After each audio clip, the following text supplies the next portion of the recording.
Israeli iron dome सिस्टीमला सुद्धा आपण सरपास केला पहिल्याच रात्री. 100% सक्सेस रेट जगात अचीव झालेला नाहीये, तो आपण करून दाखवला. ऑपरेशन सिंधूरचं सगळ्यात मोठी उपलब्धी आहे. दुसरी गोष्ट, नेक्स्ट डे आता बरं आपण काय केलं, डिफेन्स हा झाला एक डिफेन्सचा भाग झाला. मग ऑफेन्स की आपण रिटॅलिएट करायला लागलो. 8 तारखेच्या रात्री आपण काय केलं, त्यांचा पहिल्यांदा ती वेळ येऊ दिली, त्यांचे सगळे ड्रोन्स काय मारायचे ते मारू दिले. मग 1-2 तासाचा काहीतरी गॅप केला, काहीच झालं नाही, कुणीकडूनच काहीच झालं नाही. आणि मग पहाटेला आपण खेळ सुरू केला. आता ऑफेन्स, कारण आपण एक करवून टाकलं. आता तुम्हाला एक लक्षात आलं असेल की आपण ते फिजिक्समध्ये न्यूटनचा जो लॉ आहे ना, equal and opposite reaction, every action has equal and opposite reaction आपण म्हणतो. जेवढ्याच तेवढ्या प्रमाणामध्ये विरुद्ध दिशेने बळ वापरलं जाईल वगैरे, हे न्यूटनचं टेक्निक आहे. इतकी वर्ष आपण तेच थिंकिंग न्यूटनच्याच विचाराने जात होतो. Equal and opposite, equal and opposite. कशाला पाहिजे इक्वल अँड अपोजिट? तुम्हाला लक्षात आलं 2014च्या नंतर गोष्टी खूप बदलल्या. डोभाल साहेबांनी गोष्ट ठरवून टाकली आणि जाहीरपणेच सांगितली त्यांनी, काही इक्वल अँड अपोजिट राहणार नाही. आम्ही ठरवू की किती एस्केलेट करायचं, इक्वल नाही राहणार.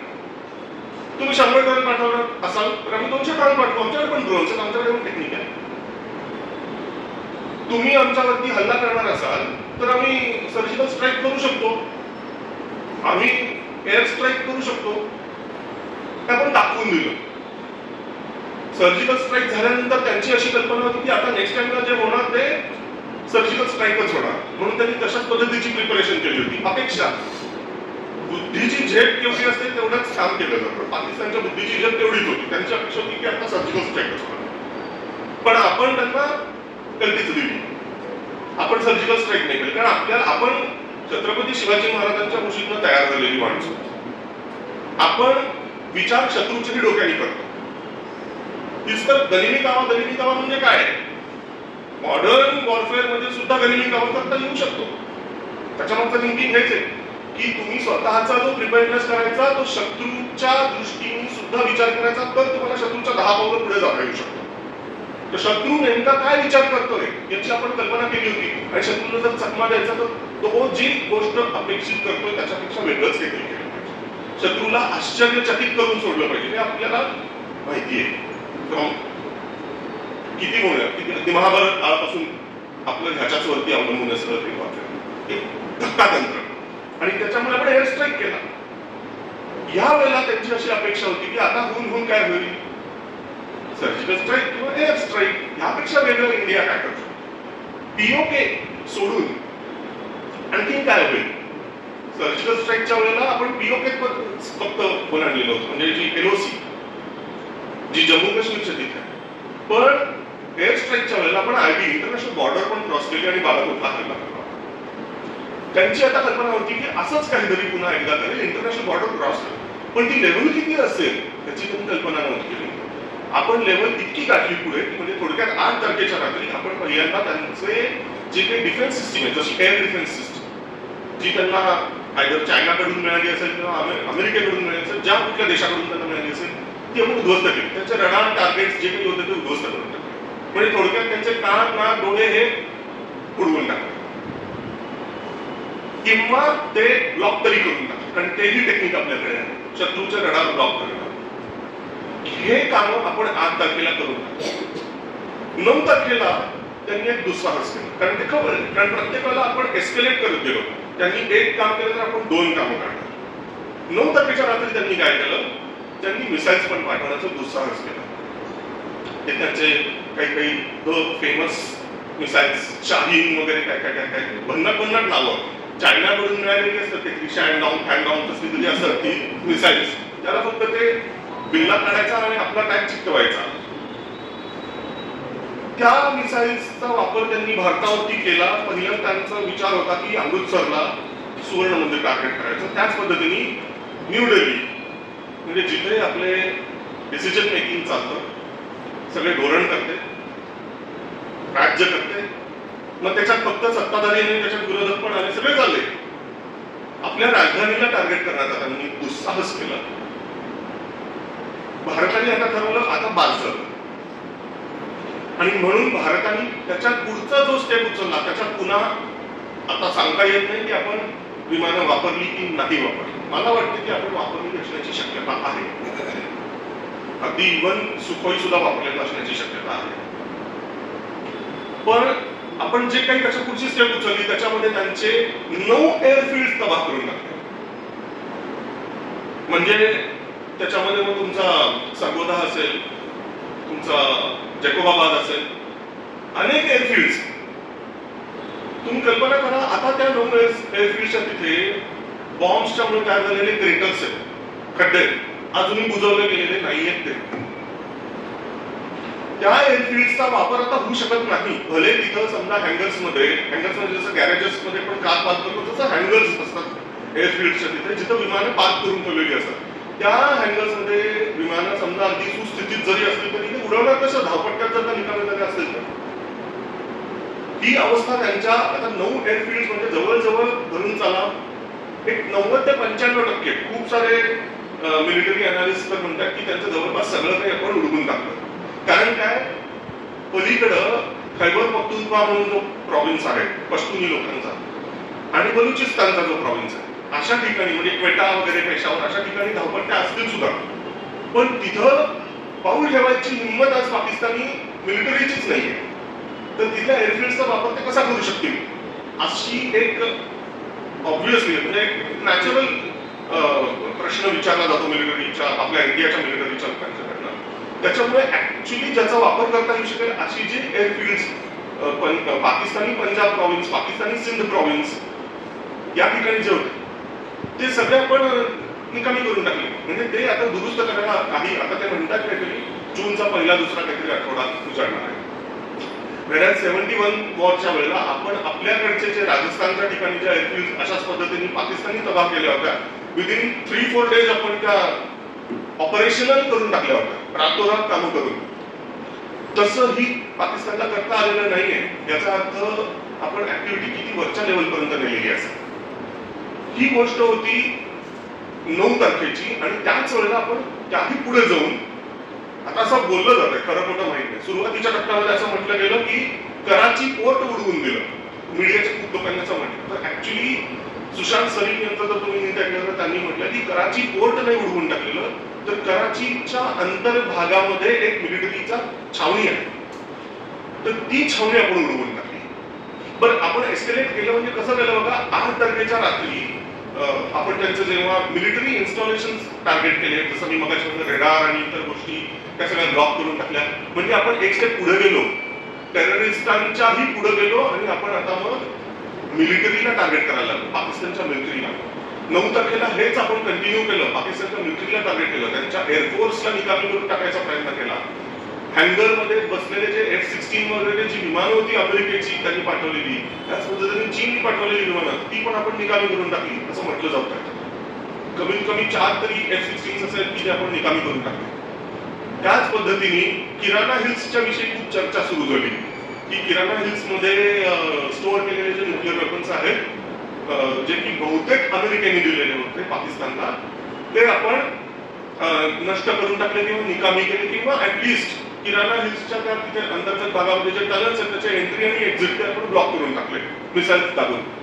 आणि बहुतेक बंकर बस्टर्स किंवा ब्राह्मोस अशा स्वरूपाचे कुठले तरी मिसाईल्स आपण वापरले. आता तुम्हाला माहिती आहे, ब्राह्मोस म्हटल्यानंतर प्रत्येकाला ते न्यूक्लिअर वेपनच वापरायला पाहिजे असं नाही. ब्राह्मोसच्या वॉरहेड, त्याचं जे पुढचा जो पार्ट असतो नोज, त्याच्यामध्ये न्यूक्लिअर वेपन्स पण ठेवता येऊ शकतात, पण त्याच्यामध्ये कन्व्हेन्शनल वेपन्स पण ठेवता येऊ शकतात. ते मिसाईल टाकणाऱ्याच्या वरती आहे की आपण किती स्ट्रेंथ त्याच्यामध्ये टाकायची.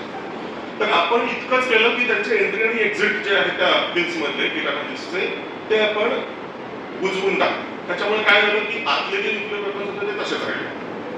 आता त्याला ऑपरेशनल करायला त्यांना खूप मोठी इन्फ्रास्ट्रक्चरल डेव्हलपमेंट करायला लागेल, ज्याच्यामध्ये अनेक वर्ष त्यांची निघून जातील असं काही जण म्हणतात.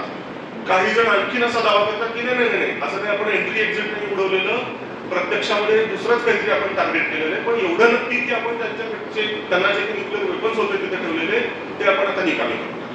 का? कारण तर रिश्टर स्केलवरती काही भूकंप मापले गेले. जवळजवळ रोजच काय काय भूकंप, 4 रिश्टर, कधी 4.5, कधी 5 अशा क्षमतेचे हादरे जाणवलेले, ज्या अर्थी हादरे जाणवले त्या अर्थी कुछ तो हो गया. ते जसं धूर येतो म्हणजे कुठेतरी आग लागलेली असणारे म्हणतात ना, त्या पद्धतीचं. आता हे खरंच तसं आहे का? तर सुशांत सरींचं ते म्हणतात की नाही, त्यात काय त्या एरियामध्ये तर भूकंप नेहमीच मोजले जातात. त्याच्यामुळे आपल्याला खात्रीशीरपणे सांगता येत नाही. गंमत म्हणजे डीजीएमओनी सगळी कारवाई झाल्यानंतरची आपल्या भारतीय डीजीएमओची जी पत्रकार परिषद होती, त्याच्यामध्ये एअरफोर्सचे जे डीजीएमओ होते त्यांना प्रश्न विचारला एका पत्रकारांनी, काय हो किराणा हिल्स मध्ये असं असं घडलं गेलं असं म्हणतात, शिवाय तिथं रेडिओ ऍक्टिव्हिटी म्हणजे त्याला म्हणतात किरणोत्साराने सुद्धा काही डॅमेज झालेला आहे, काही लोक काय म्हणूया भरती झालेले हॉस्पिटलमध्ये असं बोललं जात आहे. तर हे कितपत खरं आहे? म्हणजे असं खरंच काही भारताने केलेलं आहे का? तर आपल्या एअरफोर्सचे जे डीजीएम होते ते हसले आणि ते म्हणले, अच्छा असं काही घडलंय का? मला तुमच्याकडून पहिल्यांदाच कळतंय की, आणि मुळात किराणा हिल्स पाकिस्तानमध्ये आहे हे पण मला आता तुमच्याकडूनच कळतंय. तर आता हे उत्तर इतकं भारी होतं, म्हणजे हो ही नाही म्हणले, नाही पण नाही म्हणले, डिप्लोमॅटिक उत्तर दिलेलं आहे.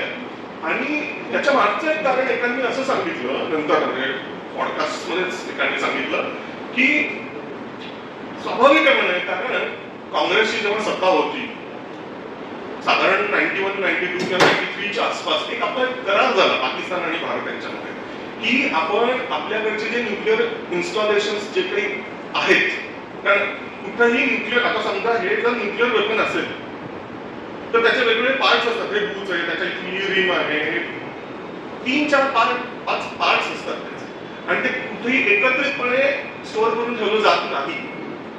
जसं आपल्याकडच्या दुकानांमध्ये समजा आता टूथपेस्ट आपण घ्यायला गेलो तर त्याचं बूच एकीकडे आणि ट्यूब एकीकडे असं दिलं जात नाही ना, सर्वांना पॅक तो अख्खाच्या अख्खा ठेवलेला असतो.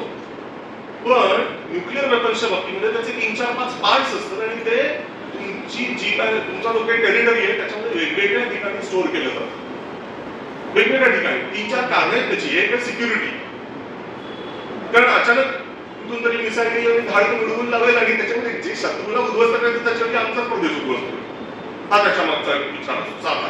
दुसरी गोष्ट की त्याच्यातले जे कॉम्पोनंट्स असतात ते इतके अनस्टेबल असतात. आपल्याला माहिती आहे न्यूक्लिअर फिजन प्रोसिजर आहे ती, तर किरणोत्सार होऊ शकतो जेव्हा तुम्ही त्याचे 2 पार्ट जवळजवळ आणता, युरेनियमशी रिलेटेड जे पार्ट्स असतात, तर त्याच्यानी, आणि मग एक छोटा कन्व्हेन्शनल वेपन पण त्याच्यामध्ये एक असतो ज्याच्यामुळे तो ट्रिगर होतो आणि मग ते न्यूक्लिअर प्रोसेस सुरू होते. हे जे 3-4-5 पार्ट्स आहेत ते एकत्र ठेवणं धोकादायक असतं, म्हणून ते सेपरेटली ठेवले जातात. तर ते कुठे कुठे ठेवलेले आहेत, नुसतं लोकेशन सांगितल्याने काही फारसं शत्रू करू शकत नाही, जरी तुम्ही सांगितलं अगदी पाकिस्तानला. कारण आपण 91 असं म्हणतात 91-92 पासून भारत आणि पाकिस्तान हे आपले वेगवेगळे जे न्यूक्लिअर साइट्स आहेत ते एकमेकांना एक्सचेंज करतात, लिस्ट काय जे काही 9-10 लोकेशन्स असतील. आता ते कितपत खरं असेल खोटं असेल दॅट इज अ पार्ट, पण दोघंही एक ती काय एक रिच्युअल असतो ना, विधी असतो, त्या पद्धतीने ते पाळतात.